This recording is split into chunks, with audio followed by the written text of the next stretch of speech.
Hey boardies, welcome to AmassGames. My name is Simon. This is Wildlands. This is designed by Martin Wallace and published by Osprey Games. We've just finished a 3-player game. This is a skirmish game. You're playing as 4 different factions or clans. I've played as orange, which does a bit of everything. We've also got other factions over here. We've got a faction in yellow, and in fact I just played as blue. But everyone's going to draw one of these cards. These are kind of position cards, these various spaces on the board. I think there's 40 of them. You're going to shuffle these up, deal 5 each, and then another 5. Basically, you're going to have 5 against each of these characters, so 1 against each of them, and then you're going to think whether you want them to start and place them face down. You're then going to pass 5 to your player to your right, who will then take them as well. And it's all very important because the person to your left will actually reveal where your gems are going to start. So remember, I'm playing as blue, I'm trying to get gems. Aim of the game is to get a total of a combination of gems and other people's characters that you've killed off. So I've got 4 points, just lost 4-4, and we have the victor over here with 5 points. So on your turn, you are going to have a handful of 7 cards, and you're going to be playing them out and trying to do the best you can, maybe shuffle up your deck to try and move them around and complete stuff. So what do? Well, for example, you might want to move a certain character. So over here, I've got this character here. That's called Automate. It's got 3 health. That's their character symbol. In this case, I could shoot. So I play this card as an example, and I can shoot across over here. And this means I can do 1 damage, but they can then reply back and reveal a card and say, no, I'm not damaging me over here. Or I might have a different card, which might be respective to their character as well. But this character at the bottom always works for all cards.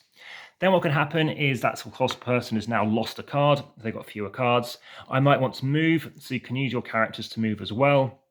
Subject again what they can do. You've also got special cards, so throughout your deck you're going to find them. As you can see, they're in orange. So what you're doing over here, this can let you draw 2 cards. You can move a character, or you can also do an interrupt. You can also do other things such as rally, which is moving your character as well. So you might have a couple of characters in the same spot.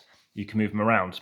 So you know what, wanting to maybe get gems because you can rush to get them. You maybe want to fight with other characters. The advantage being is they've got fewer things they can move. So it's a nice kind of flow to the game. And lastly, like I said, these cards and these locations are hidden. So you want to choose when you want to reveal your cards. You might want to try and hold cards back because with a hand limit of 7, if you've got 5 and you're only spent out 2, you're only going to draw up to 2 more cards. So you want to try and get through them. If you have any dead characters, then you can use their specific line, if there's 3 of them, to maybe grab a gem. That's all they can do. Otherwise than that, they can be using for defense if they've got stuff like this going on. We have ranged attacks, so you can do 2 damage for that particular character, or 1 damage if it isn't specific to them. But as you can see, you can defend. So you've got a standard attack here, and you can parry it away with the same symbol, or a couple of double damage. Again, you can defend it. Or we can do range attack as well. And lastly, you have cover. So sometimes you cannot defend against a location if it happens to have an open core, as it's called. The last thing about the fighting is range. You can fight as far as you like, as long as the center of that core reaches the center of this core here. Any other questions, as always, do let me know via the comments section on YouTube. Like, subscribe, and hit the notification bell. And yes, there are 4 factions, and there are other things you can play with as well. Thanks for watching. For now, back to the table.